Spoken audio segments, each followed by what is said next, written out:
I'm Dr. Robert Miller from Thousand Oaks, California. I'm an equine practitioner, and I want to talk to you today about the mind of the horse. In order to understand the mind of any domestic animal, we have to understand the mind of its wild ancestors. The primitive horse was a plains-dwelling animal, lived on grassy plains. Its primary enemy, the large carnivorous predators, particularly the great cats. In order to stay alive, the horse's primary survival mechanism was instantaneous flight. When frightened, the horse ran away immediately without stopping to see what was frightening it. That's how the horse stayed alive for millions of years. And these characteristics are passed on in the genes. They're inherited. The modern domestic horse still retains these characteristics. They are fixed, genetically fixed in the genes. And the horse is and remains a flighty animal. This is the reason that horses so often injure themselves. They run into barbed wire fences. They jump off of cliffs. They hurt themselves and they hurt people. In order to understand their mind, that's the first thing we must grasp, that this is a timid creature, powerful but timid, easily frightened. And when he's frightened, he wants only to get away. We have to appreciate the horse's intelligence because this is an intelligent animal. Intelligence is measured in a variety of ways. If we measure intelligence by the power of reason, the horse rates very low. The horse has no power to reason at all. But then very few animals do below man. And below man, what reasoning power there is very minimal. On the other hand, if you consider speed of learning, the horse rates very high because this animal is one of the quickest to learn, faster than a dog. If you consider memory, retention, the horse rates extremely high. I think the horse retains information better than any animal other than an elephant. The fact that a horse is often self-destructive does not mean he's stupid, because if you'll think about it, the human being is the most self-destructive creature on earth, and we consider ourselves to be an intelligent species. We have to understand the phenomenon of habituation. What does this mean? Habituation simply means the ability to get used to something, to get used to a stimulus. Now, we've all experienced the phenomenon of habituation. A clock that ticks loudly in the room in which we sleep. After a while, we no longer hear that ticking, unless it stops. If it stops, we become immediately aware. But we don't hear ticking, and we sleep undisturbed because we are habituated to that sound. Similarly, if we take a sea voyage, we become habituated to the motion, the rolling motion of the ship, and until we're no longer aware of it, unless it stops. This is habituation. And the horse has the ability to very, very quickly habituate to sensory stimuli. And it's this quality that has made the horse very useful to us and has made him a partner in man's endeavors.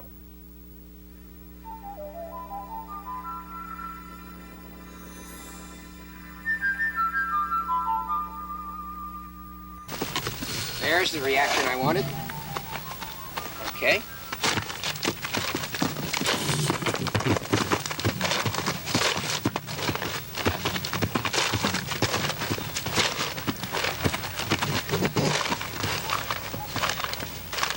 In order to demonstrate the principles of habituation, we're going to use this 2-year-old Arabian gelding.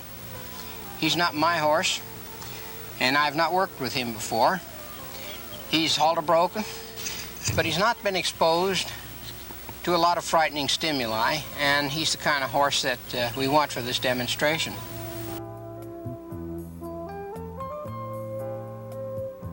Three, 24, 25, 26, 27, 28, 29, 30. Now he's standing still, still apprehensive. He's still snorting, but in a little while he'll lose interest in this and he'll start to look away.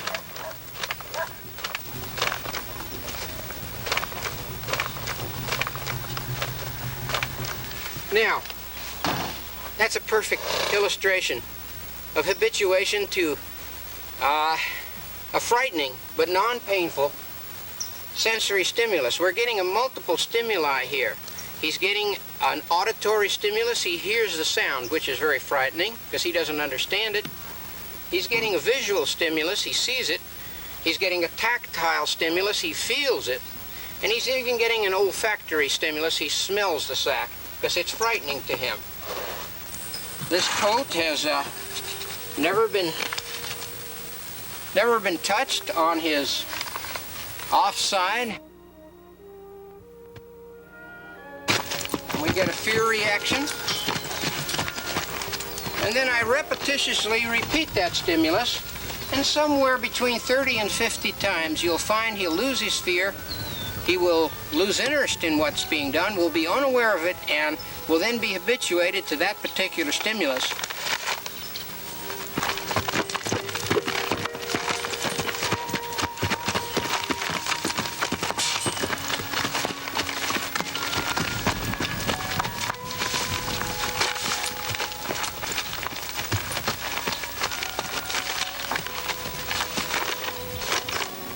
Very important that he not be allowed to escape during this habituation procedure, because if he escapes, he will have learned that it frightened me and now I know how to get away with it, and that's how horses learn bad things.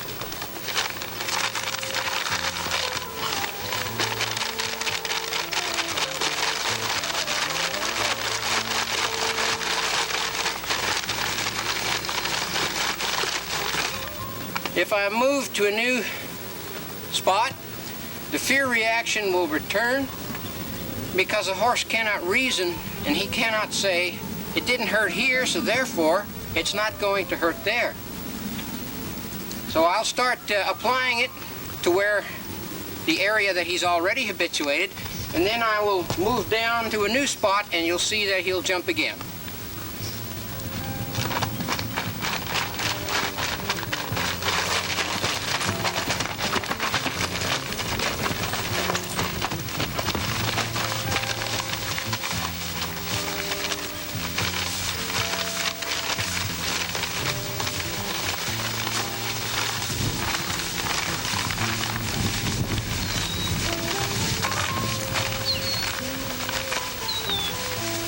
Watch his eye. He's looking at the sack. He's very frightened.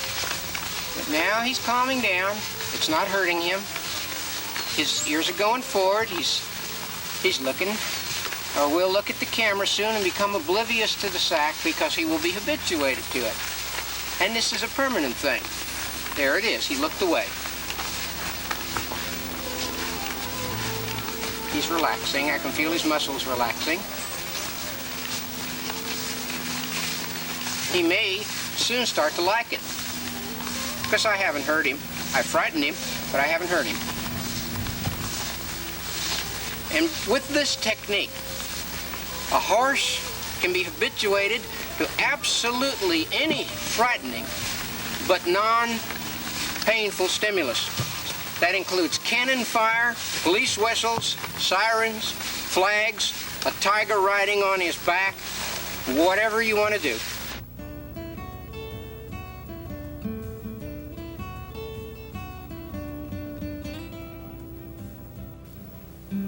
This horse, as a newcomer at this stable, I have never seen him before. I've never handled him before. I don't know his age because you can't examine his mouth. He's extremely head shy. And he's also a very goosey horse. You cannot work around his tail or take his temperature or anything like that.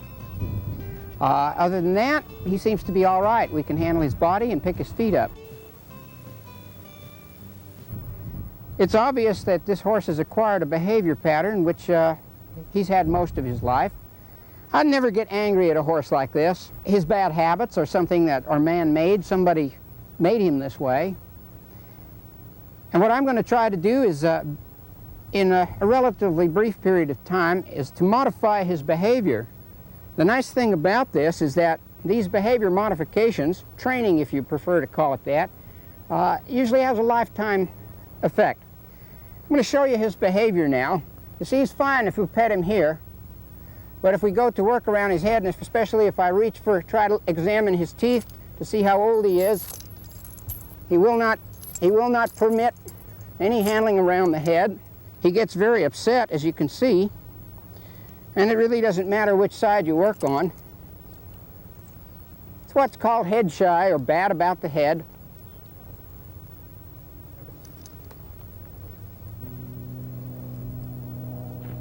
See, he's fine here. As soon as I get near that tail, look what happens.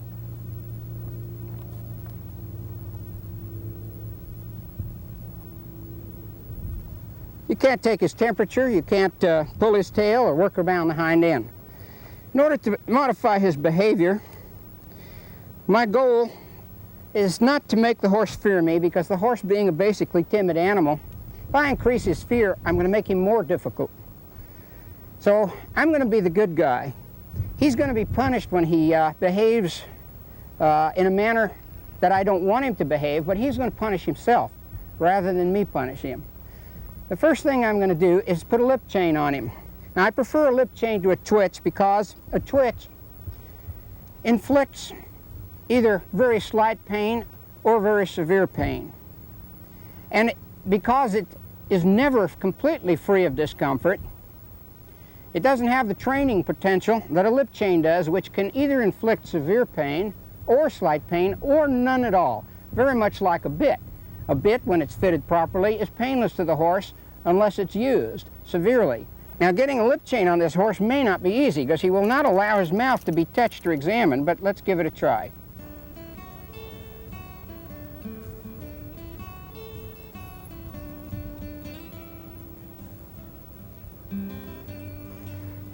When putting a lip chain on,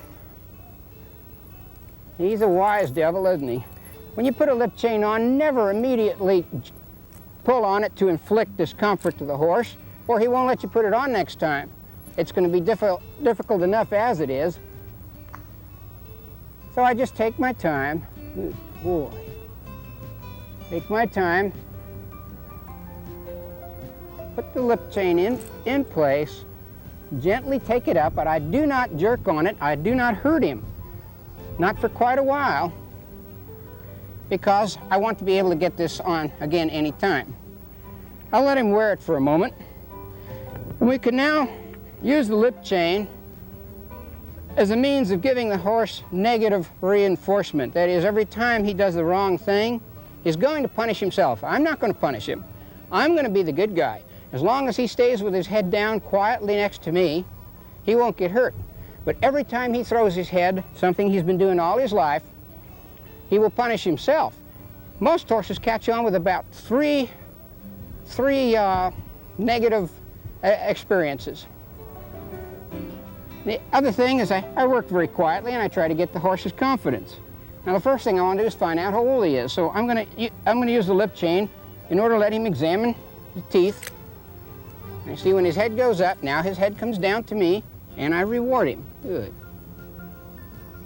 Pretty soon, he will select the lesser of two evils, and my hand in his mouth will be the lesser of two evils.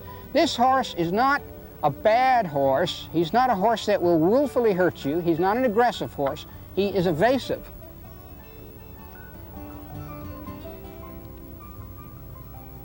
About 11.5 years of age, just barely smooth mouth, between 11 and 12 years of age. Middle-aged horse, he's had plenty of time to develop these bad habits. Now I'm going to use the lip chain in order to do a dental examination of his molar teeth. I'm going to put my hand clear in his mouth. Poor fella. Poor little boy.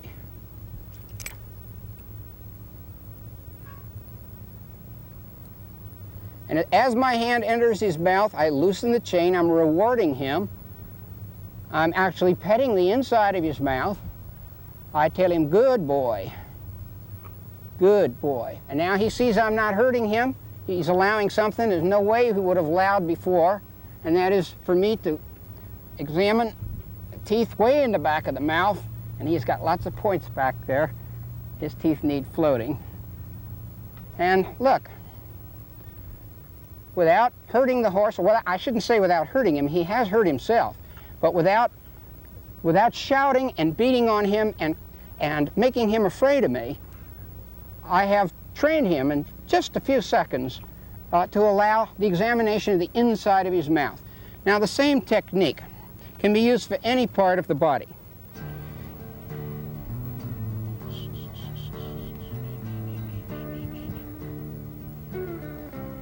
And in a moment, he'll decide that it's better to have his bottom scratched than it is to move away from me.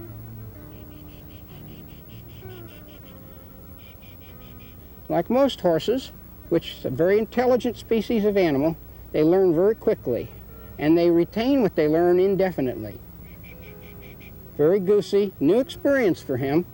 Somebody failed to, in their breaking of this horse, they should have taught him that this is something not to be afraid of. Now watch his tail come up. I've yet to see a horse that you couldn't train to take his temperature if you just took a little patience, and you were rewarding on the back end because I'm just being gently stroking him. They itch under the tail anyway, so this is, in a sense, feels good. And he's already learned with one experience that if he moves away from me, his mouth hurts. He doesn't blame me for that. He doesn't understand that it's me that's causing it. Watch his tail come up. Here it comes. And we've taken a horse that's goosey, who, in order to take his temperature, would need severe restraint, and in a period of about a minute or two, we have trained him to tolerate this part of his body being handled.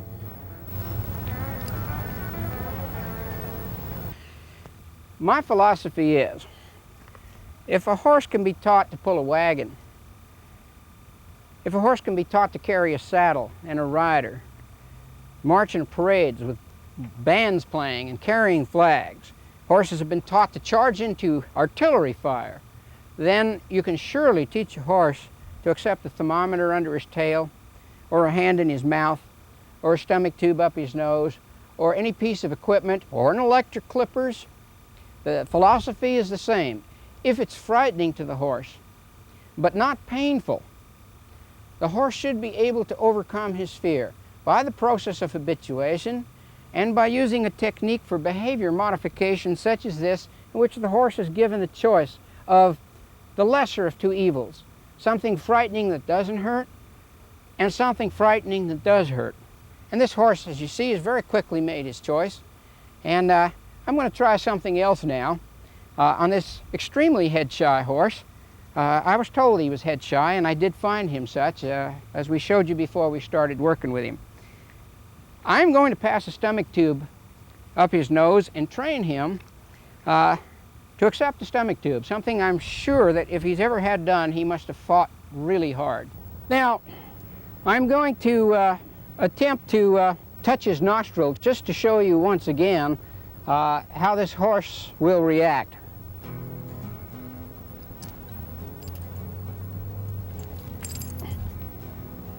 Now I'm going to start up here where he's not head shy, and making it as pleasant for him as possible, advance my hand to the nostril. Good boy. And only when he jerks his head is he going to get hurt.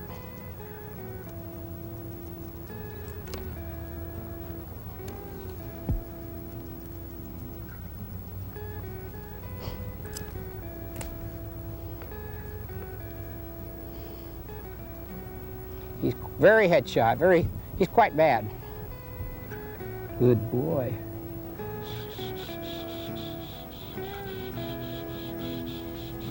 Now he tolerated that, so I reward him. Good. Let him think about it a moment. Let him relax. Now we're going to go back to the nostril and try again. Good.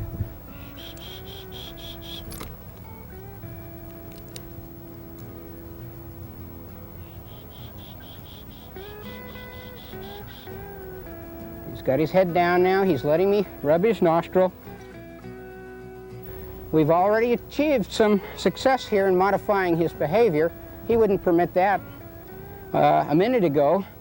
And now I'm going to put my finger in his nostril and start to pet the inside of his nostril, rhythmically stroking it. And if he throws his head, he's going to hurt himself.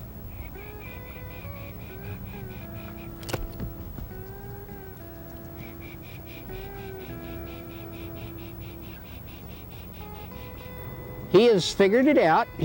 I've got my finger in his nostril, I'm wiggling it around, and something he wouldn't permit a few minutes ago, he likes it.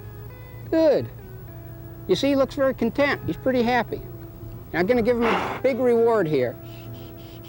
Good boy. Ooh, good. Thank you. This and this. Thank you. Here you go. Now we have to make a transition from the finger to the tube. The tube looks different and smells different. We have some lubricant on it, so I'm going back. Very suspicious now, new smell, new experience. So I remind him not to pull his head away.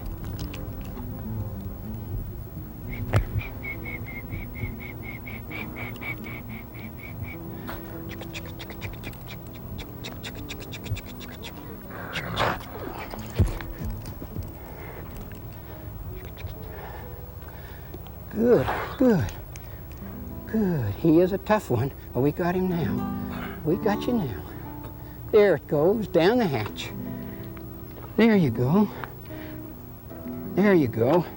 Good boy. No tranquilizer, no twitch. We're ready to give him his medicine. And now we're going to pull this tube back and forth, teach him not to fear it.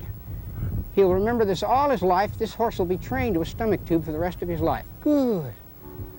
Because when you stroke a horse, they love that. And even if you're stroking him inside of his nose, now look at that dreamy look coming on his face.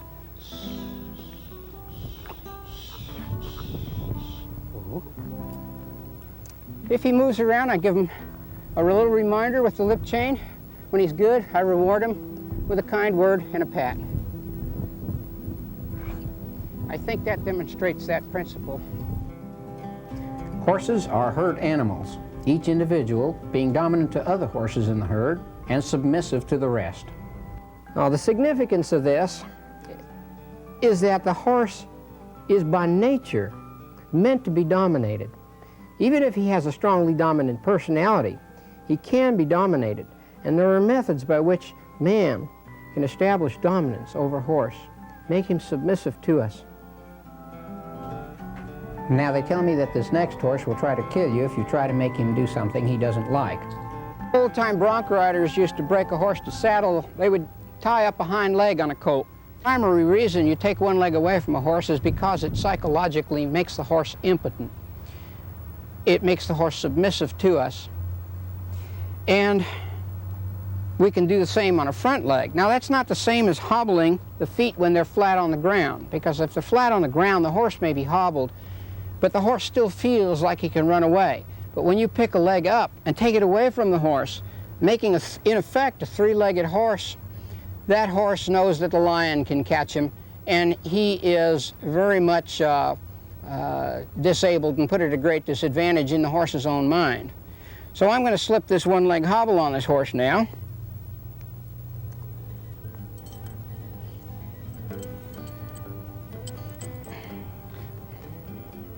Sometimes they get pretty upset when they realize the leg is gone. I'll take him, Bill. And they'll run around a little bit until they satisfy themselves that the leg is gone.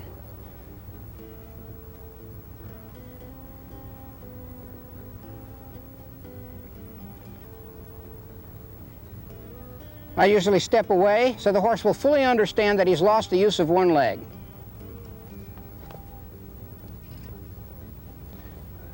Rarely will a horse injure himself with a one-leg hobble. You should do this on soft ground.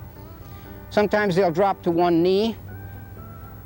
Of many hundreds of horses I've used this on, perhaps thousands, only twice have I had a horse flip over backwards. But that is always a possibility, so be careful about the ground that you use this on. And remember, this is a technique that has a specific object in mind, and that is of making the horse submissive to us. We want this horse to feel helpless. Now I'm going to walk around a little bit so he clearly understands how helpless he is.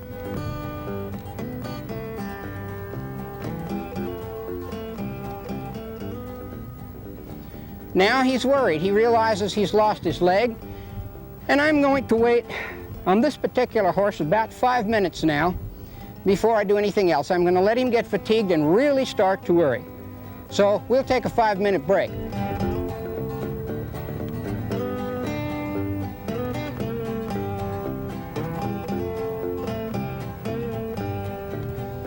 Now this horse has been wearing this hobble 5 minutes. Now some horses are tough enough where you may have to leave it on 15 minutes or longer. And he's already showing a behavior change. During the 5-minute break he tried to get away from me, but towards the end of this 5-minute break he's coming to me now, and you notice a much more docile and submissive attitude. Look how he's behaving here. This horse is already becoming submissive. Now wait till he finds out that I can give him his leg back and take it away anytime I want to. Just watch.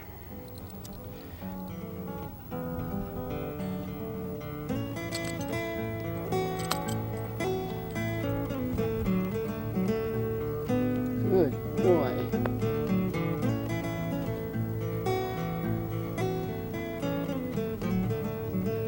He's so happy to have that leg back, and it's such a relief. And now I'm going to take it away from him again.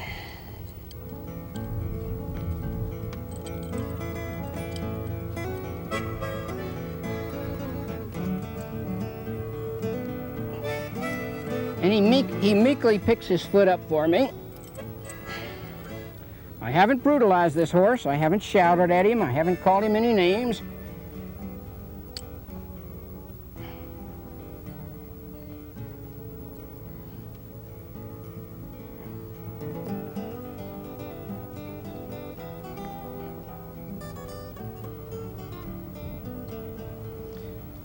And now once again I'm going to let him know he's wearing the hobble. He's lost his leg again. Very distressing. I can see the distress in his eye. And he comes to me.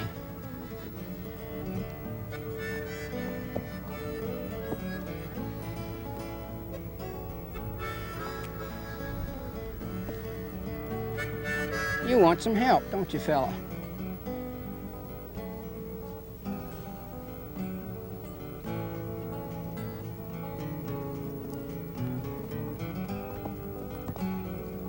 Around, boy.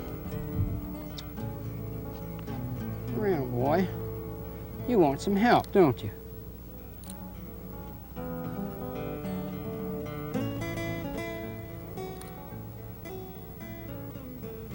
The same horse that tried to get away backwards when we went to paste worm him now meekly takes the paste. 10 minutes later, I've done nothing to him except put a hobble on him, take his foot away, and gave him his foot back. Complete change in personality. He's my horse now. He's submissive to me. I'm the leader of the herd. I haven't used any force. I haven't used any hostility. The horse has changed his personality. So this is an example of how to modify the behavior of an aggressive horse. And it's not by my showing aggression towards him, because that would just provoke him and make him fight all the more. Well, this horse was a very good subject. Here's a horse that, with a reputation of being impossible to do the very innocuous procedure of paste worming. They've not been able to paste worm this horse. And you see with a very brief a procedure using the one-leg hobble, we've modified his behavior. We've made this horse submissive to me. He likes me. I haven't hurt him. I've helped him.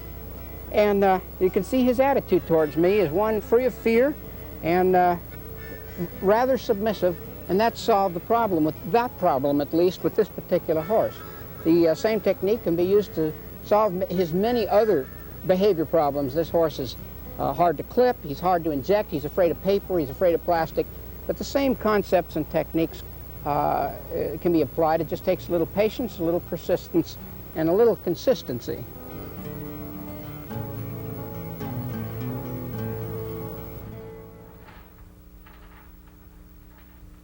Each species of newborn animal has what is known as an imprinting period. And that's a time early in life when its brain is highly receptive to information which is permanently fixed and programmed in that brain, just like in a computer. The imprinting period has been worked out in many species, or several species, such as the human infant, the puppy, which the imprinting period runs from 7 to 12 weeks. Now, in species which have delayed development, such as the human baby, which is helpless at birth, puppies which are blind and deaf at birth, bears, and other carnivorous species, the imprinting period is delayed until they're a little bit older, as we said, 7 to 12 weeks in a puppy. But in those species which are prey in the wild state, which have to get up and escape enemies within the first 24 hours or they get eaten, these animals are what are known as precocious species. And in precocious species, the imprinting period is very early. In fact, it starts at the time of birth and probably even before birth. The horse is such a species. Now, what does this mean? This means that the newborn foal is capable of learning, and is more capable of learning during those first hours of birth and those first few days of his life than in any other time in his entire life. And that means if we don't put that to good use, if we don't train the newborn foal, we are wasting the best possible time to be teaching that foal. So this is what I call imprint training, teaching the newborn foal as young as possible some of the fundamentals that we want it to understand later on in life. It takes so much less time and so much less effort to break the foals when they're just a few days old. I believe that during the first 3 days of life, the foal should be handled extensively, manipulated, touched, rubbed, and stroked, every part of its body handled.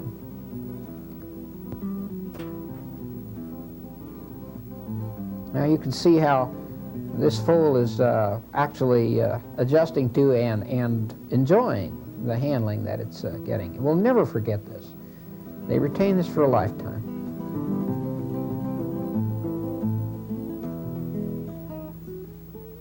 If you use an electric clippers, don't clip the foal, of course, but just the sound of the electric clippers around its ears until the fear reaction is gone, it will be, that foal will be easy to clip for the rest of its life.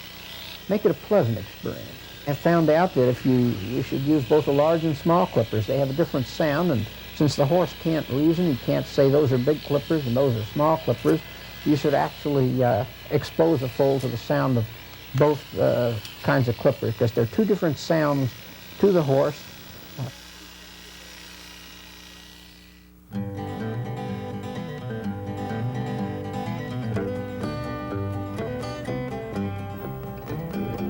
This is terribly frightening at first, and then once the fear is gone, they start to enjoy it. I'm sure you can see the practical use of this. If this is done and repeated at intervals, you'll have a foal that will not panic if it gets a rope around its legs, or may help if it ever steps into wire. White is a very frightening color to a horse, and so when sacking out a colt, as we're doing here, now this is most commonly done in weanlings, but you can sack them out at birth when they're 1 hour old.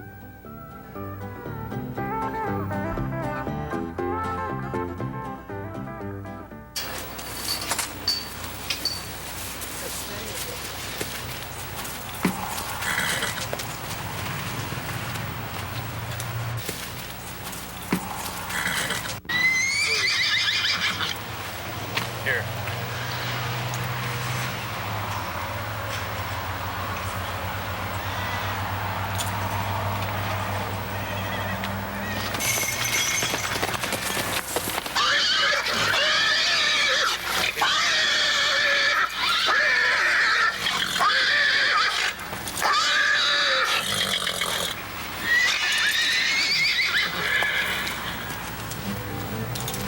Here. The techniques of habituation that we discussed earlier can be utilized at any stage of the horse's life. The younger they are, the easier it is to work with them. Here's a well-bred Arabian foal that has never been handled. And now you see the fear. It's terrified. It wants only to get away.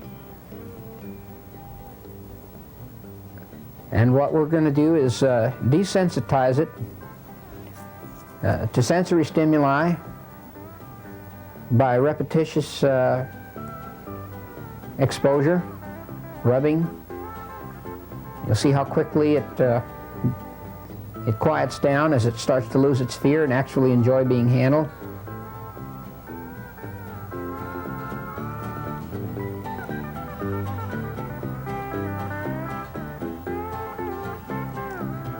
And if this foal were 6 months of age, or 1 year of age, or 3 years of age, the same procedures could be done, but they become increasingly difficult and increasingly dangerous.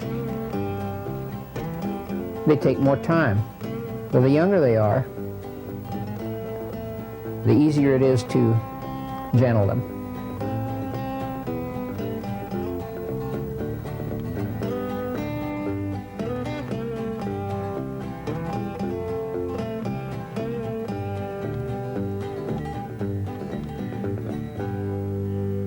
Will these techniques work in running thoroughbreds? You bet they will. Let's go on out to Oak Brook Farm, where the management has been using imprint training techniques on their thoroughbred foals for several years now.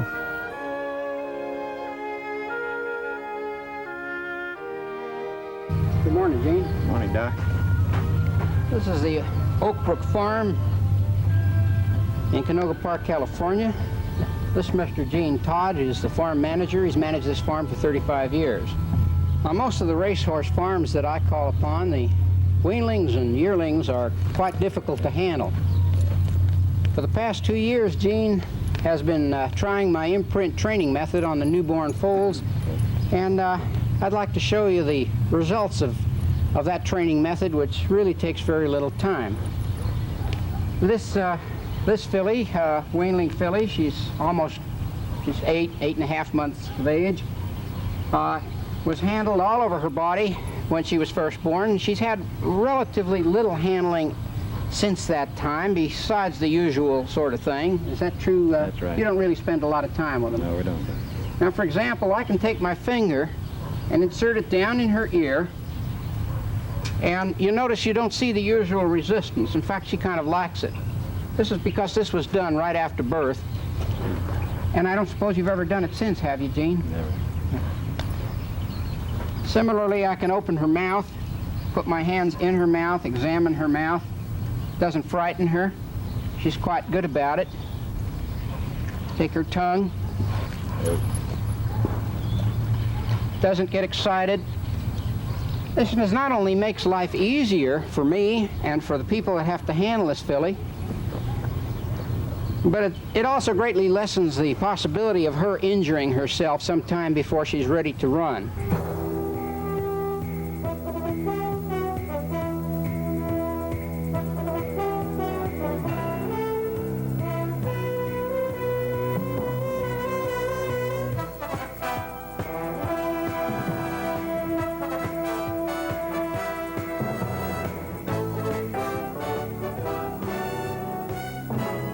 Horses are my life. I love them. And I deplore abusive training techniques. And unfortunately, abusive techniques are too widely used. I hope that in this film, I've showed you some concepts and some methods which will be not only more humane, but safer for the horse, safer for the person working with the horse, and far more pleasant for both.